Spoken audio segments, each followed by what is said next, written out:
The government facility was hidden deep within the forest, far from prying eyes. It had been built decades ago, during the height of the Cold War, to conduct experiments that no one else would dare to attempt. The facility had remained hidden for years, its secrets locked away behind thick walls and guarded gates. But now, something had gone terribly wrong. The experiments had gone too far, and the scientists had lost control. The creatures they had created had broken free of their cages and were now loose in the facility. The facility had become a death trap, a place of terror and horror that no one should ever have to experience. The first sign that something was wrong came in the form of strange noises. People living near the forest reported hearing bizarre, otherworldly sounds coming from deep within the trees. Some said that they heard screams and cries for help. Others reported hearing growls and snarls like those of wild animals. But the government denied everything. They claimed that there was no facility in the forest, and that the noises people were hearing were just the sounds of nature. But those who lived near the forest knew better. They knew that something was happening, something terrible and dangerous. It wasn't until a group of teenagers decided to explore the forest that the truth was finally revealed. They had heard the stories of the secret government facility and decided to investigate. Armed with flashlights and a sense of adventure, they made their way through the trees until they found the facility. The gates were locked, but the fence around the facility was old and rusted.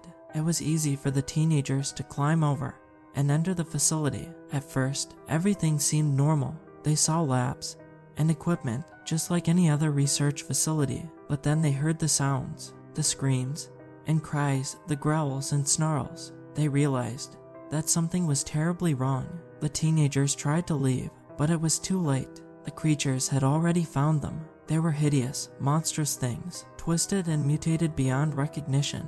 They attacked the teenagers with claws and teeth, ripping them apart in seconds. But the teenagers weren't the only ones to discover the facility. A group of reporters had also been investigating the rumors, and they had managed to infiltrate the facility. They had cameras and recording equipment, and they intended to expose the government's secrets to the world. But they too were soon caught by the creatures. The reporters tried to fight back, but they were no match for the monsters. They were torn apart just like the teenagers before them. The government's secret was out, but at a terrible cost. The government quickly sent in a team of soldiers to contain the situation. They sealed off the facility and began hunting down the creatures, using any means necessary to eliminate them. It took weeks, but eventually the last of the creatures were exterminated.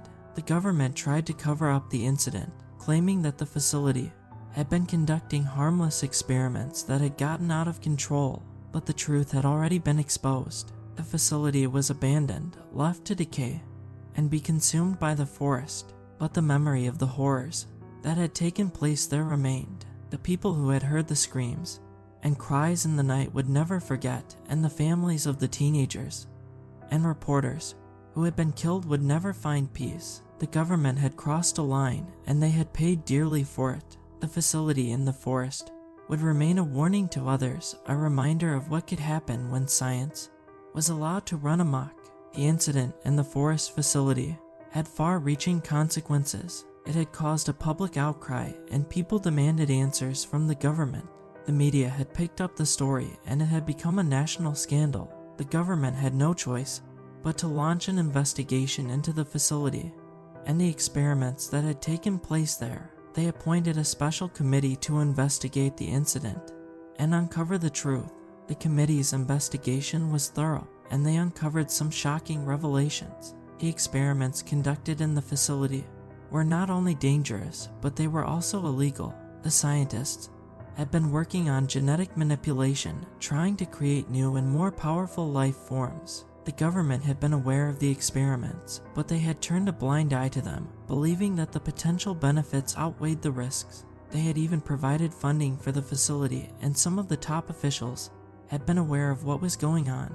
When the findings of the investigation were made public, there was outrage. The people demanded that those responsible for the experiments be held accountable. The government was forced to take action, and several top officials were removed from their positions. The scientists who had conducted the experiments were also held accountable.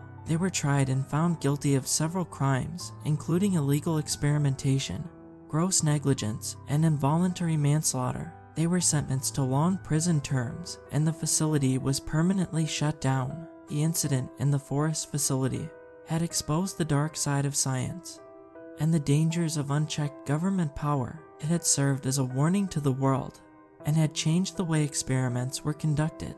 The government had become more accountable, and strict regulations had been put in place to prevent such incidents from happening again. The memory of the horror that had taken place in the forest facility would never fade, but it had taught the world an important lesson. Science must be conducted with caution and responsibility, and governments must always be held accountable for their actions. As the years passed, the memory of the incident in the forest facility began to fade. The government had covered up the incident, and the facility had been sealed off and left to rot, but something had survived. One of the creatures created in the facility had managed to escape during the chaos, and it had gone into hiding in the surrounding forest. Over time, the creature had grown and mutated, becoming even more powerful and dangerous than before. It had developed an insatiable hunger for human flesh, and it began to hunt the people who lived near the forest. At first, the attacks were sporadic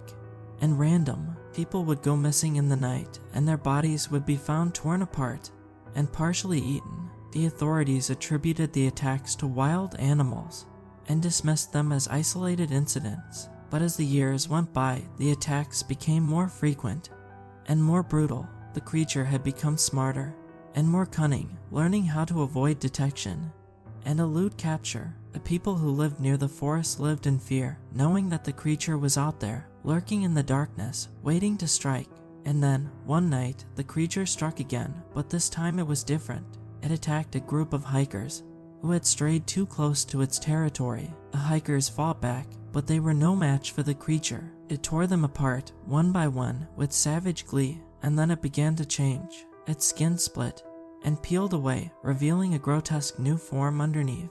Its eyes glowed with a sickly green light, and its teeth grew longer and sharper. The creature had evolved, becoming something far more monstrous and horrifying than anyone could have imagined. It had become the stuff of nightmares, a true horror of the forest. And as it disappeared back into the darkness, the people who lived near the forest knew that they would never be safe again. The government's secret experiment had created a monster, and it had been unleashed upon the world, never to be contained or destroyed. As the years passed, the creature continued to hunt and kill, its attacks becoming more frequent and more vicious. People began to call it the forest demon, a creature of myth and legend that haunted the dark corners of their imagination. The government had long since abandoned the facility, leaving it to crumble and decay. But the forest demon remained, lurking in the shadows, waiting for its next victim. One day, a group of researchers stumbled upon the abandoned facility. They had heard the stories of the forest demon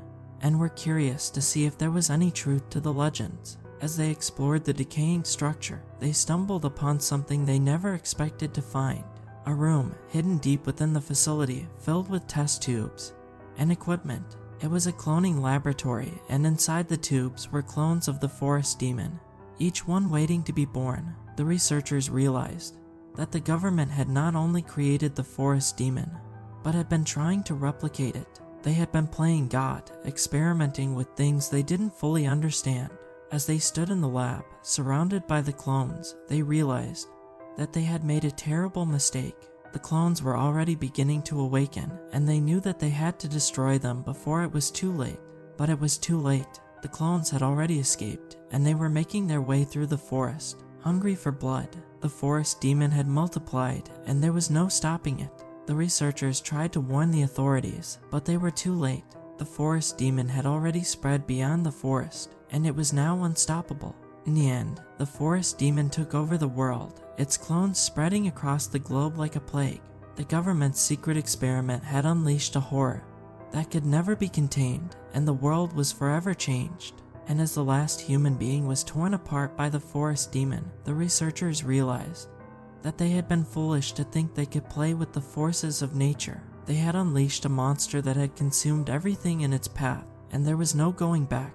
The lesson was clear: science and technology should always be used responsibly, and with caution, the consequences of unchecked experimentation could be disastrous, as they had seen firsthand. The world would never forget the terror that the forest demon had brought upon it, and it would serve as a reminder of the dangers of playing God.